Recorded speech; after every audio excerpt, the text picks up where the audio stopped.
Price the Lord. ஆண்டவராகிய இயேசு கிறிஸ்துவின் நாமத்திலே இந்த புதிய நாளிலே உங்களோடு நான் பேசுவதிலே, உங்களை சந்திப்பதிலே அதிக மகிழ்ச்சி அடைகிறேன். இந்த நாள் உண்மையாகவே நமக்கு ஒரு மகிமையான நாளாய் அமையட்டும். நாளிலே கர்த்தருடைய வார்த்தை யாத்ராகமம் 14ஆம் அதிகாரம் 14ஆம் வசனம். கர்த்தர் உங்களுக்காக யுத்தம் பண்ணுவார், நீங்க சும்மா இருப்பீர்கள் என்றான். கர்த்தர் உங்களுக்காக யுத்தம் பண்ணுவார். தேவ பிள்ளைகளே, இந்த நாளிலே கர்த்தர் உங்களோடு பேசுகிற ஒரு வார்த்தை, கர்த்தர் உங்களுக்காக யுத்தம் பண்ணுவார்.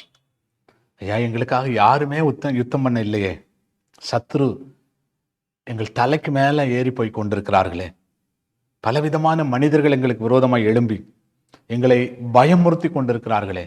பலவிதமான பயமுறுத்தல்கள், அப்படிதானே?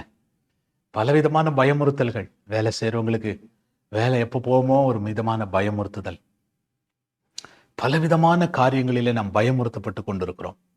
எப்படி நம்ம முன்னேற முடியும்? இஸ்ரவேல் ஜனங்களும் அப்படிதான்.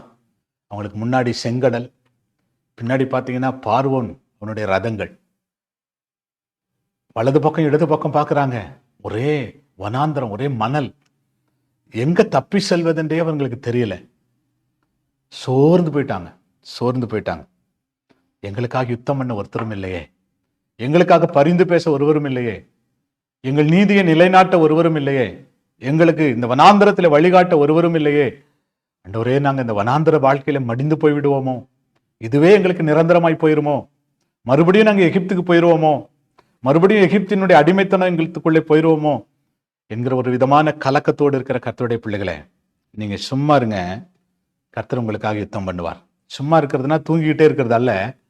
நம்ம வேத வசனத்தை வாசித்து கொண்டு, நம்ம ஜெபம் பண்ணி கொண்டு, கர்த்தரை சார்ந்து கொண்டு, கர்த்தரை விசுவாசித்து கொண்டு, கர்த்தரை எங்களுக்காக யுத்தம் பண்ணுவார் அப்படின்னு சொல்லிட்டு விசுவாசத்தோடு நீங்க காத்துருங்க.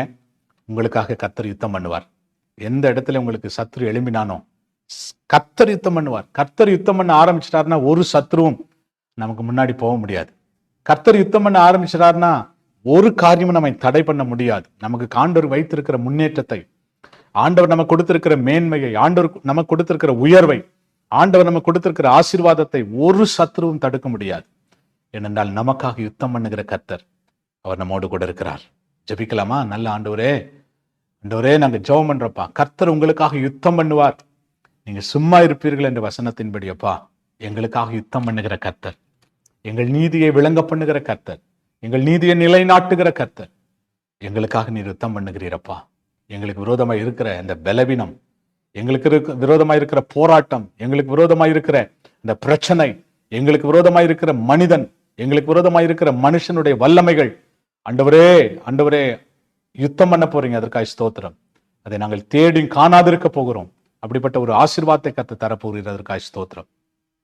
தொடர்ந்து நம்முடைய நாமத்தை மகிமைப்படுத்தும். என் ஆண்டவர் பெரிய காரியங்களை செய்யும். இயேசுவின் நாமத்தில் வேண்டிக் கொள்ளுகிறோம், எங்கள் நல்ல பிதாவே. ஆமேன், ஆமேன். Praise the lord. God bless you. கர்த்தர் உங்களை அப்படியே ஆசீர்வதிப்பார். ஆமேன், ஆமேன்.